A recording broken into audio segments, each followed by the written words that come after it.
I'd like to give you a demonstration of some of the things that you can do with the PICAXE-based model train controller.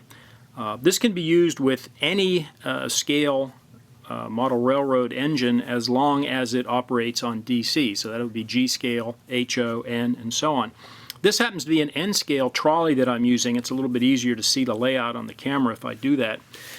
In front of us we have the controller itself. I do not have a heat sink on the H bridge because for N scale it's not really necessary. For power, I'm using an old laptop power supply that's putting out about 15 volts.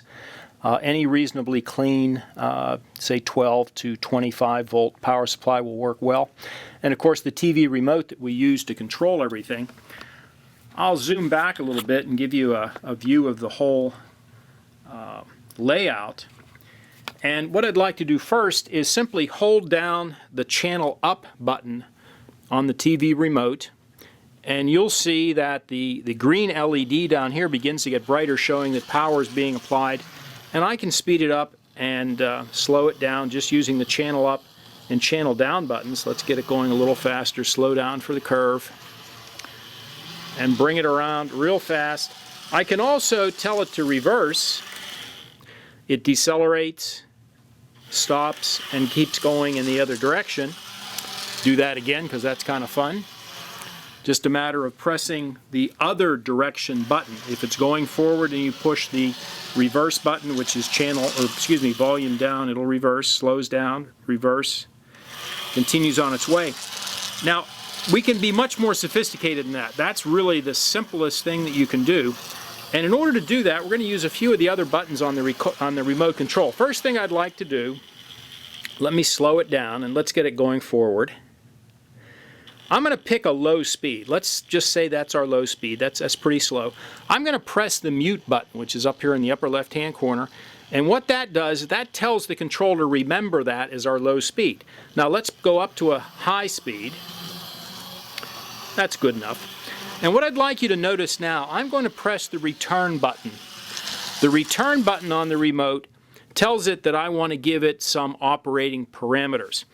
And we're going to press the number 3. And when I do, you'll see the little blue LED down here flash 3 times.